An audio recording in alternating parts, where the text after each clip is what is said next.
नमस्कार. आज मी बनवणार आहे गावरान पद्धतीची शेवग्याच्या शेंगाची रस्सा भाजी. मी खरंच सांगते, आजचा मसाला इतका छान झाला होता ना की माझ्या मिस्टरांना आणि मुलालाही खूप आवडली ही भाजी. चला तर मग सुरुवात करूया. सर्वात आधी मसाला भाजून घेऊ. इथे मी पाववाटी खोबरं घेतलेलं आहे. ते आता छान असं तेल न टाकता आपल्याला भाजून घ्यायचं आहे.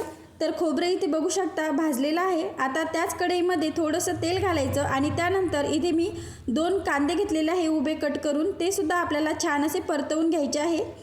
आणि त्यामध्ये आपल्याला 10 ते 15 लसूण पाकळ्या घालायच्या आहे. त्यासुद्धा आपल्याला छान भाजून घ्यायच्या कांद्याबरोबर आणि अर्धा इंच आलंसुद्धा घालायचं आहे. आता हा सर्व मसाला छान असा आपल्याला तेलामध्ये परतवून घ्यायचा आहे. बघू शकता इथे छान असा कांदा, लसूण आणि अद्रक आपला भाजलेला आहे. तो आता आपण थंड करायला ठेवूया. खोबरं, कांदा, लसूण, अद्रक हे सर्व थंड झाल्यानंतर आपल्याला वाटून घ्यायचं आहे. आणि हो, त्यामध्ये कोथिंबीर घालायला विसरायची नाही. कोथिंबीरीने या भाजीला खूप छान अशी टेस्ट येते. तर आता हे सर्व आपल्याला मिक्सरमध्ये वाटून घ्यायचं. तर सर्वात आधी आपल्याला फक्त खोबरं वाटून घ्यायचं आहे, अगदी बारीक असं, त्यामध्ये पाणी न घालता.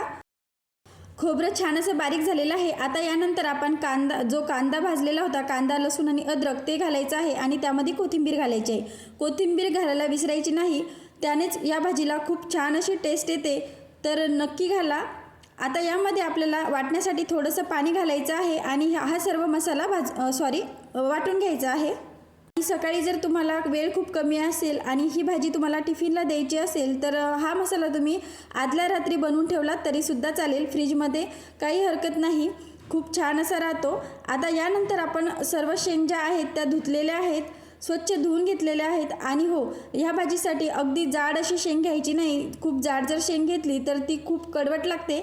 तर ह्या पद्धतीने कोवळी शेंग आपल्याला घ्यायची आहे. आता ह्या सर्व शेंगा मी कट करून घेते. सर्व शेंगा कट झाल्यानंतर त्यावरची आपल्याला साल काढून घ्यायची आहे. अगदी पूर्ण साल न काढता थोडी थोडी साल काढायची आहे.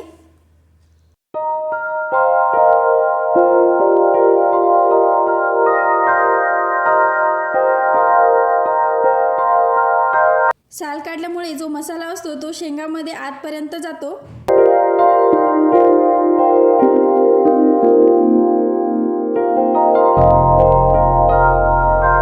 तर यानंतर इथे मी पाणी गरम करायला ठेवलेलं होतं कढईमध्ये. तर त्यामध्ये आपल्याला मीठ घालायचं आहे आणि हळदसुद्धा घालायची आहे थोडीशी. इथे मी विसरले होते, पण तुम्ही नक्की घाला, त्याने खूप छान टेस्ट येते शेंगाला. आणि यामध्ये मी सर्व शेंगा घातलेल्या आहे. नंतर झाकण ठेवून आपल्याला ह्या शेंगा फक्त 60 ते 70% शिजवायच्या आहेत, जास्त ओव्हर कुक करायच्या नाही. इथे सर्व शेंगा आपल्या शिजलेल्या आहेत, बघू शकता. आता कढईमध्ये तेल घ्यायचं आहे. तेल थोडंसं जास्तच घालायचं मसाल्याच्या भाजीला, त्यामुळे खूप छान टेस्ट येते. पाव चमचा मी इथे जिरे घातलेले आहे. ते छान फुलल्यानंतर आपल्याला यामध्ये अद्रक लसूण पेस्ट घालायची आहे किंवा ठेचून घेतला तरीसुद्धा चालेल. छान तेलामध्ये परतवून घ्यायचं आहे. आता यानंतर जो वाटण केलेलं आहे ते वाटण यामध्ये घालायचं आहे आणि ते सुद्धा छान तेलामध्ये परतवून घ्यायचं आहे, अगदी तेल सुटेपर्यंत.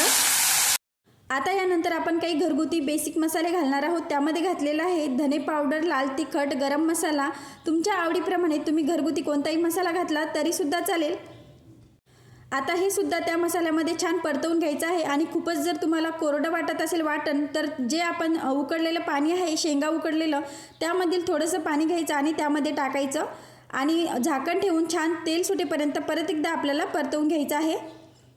आता जे आपलं मेन इन्ग्रेडियंट आहे या भाजीला अगदी चविष्ट बनवणारं, तर ते आहे टोमॅटो. तर इथे मी 1 टोमॅटो घेतलेला आहे बारीक चिरून. तर तो पिकलेला टोमॅटो आहे. पिकलेला टोमॅटो घ्या आणि तो बारीक चिरा त्यामध्ये घाला.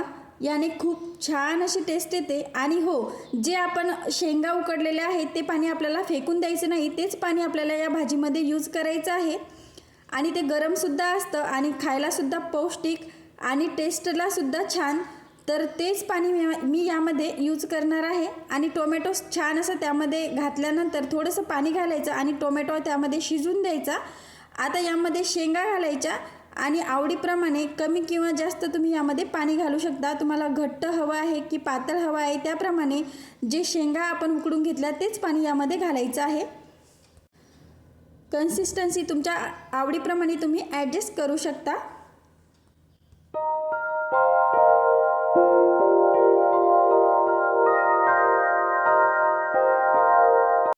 इथे जरी आता पातळ दिसत असेल पण शेंग शिजल्यानंतर म्हणजे भाजीला एक उकळी आल्यानंतर ही भाजी खूप छान अशी घट्टसर होते आणि टेस्टला सुद्धा छान लागते. तर त्यामध्ये घातलेलं आहे चवीप्रमाणे मीठ आणि झाकण ठेवायचं. मस्त अशी मंद आचेवरती आपल्याला 2 ते 3 मिनिटे ही भाजी शिजवून घ्यायची आहे. आता यानंतर मस्त अशी बारीक चिरलेली कोथिंबीर घालायची वरतून आणि भाजी सर्व करायची.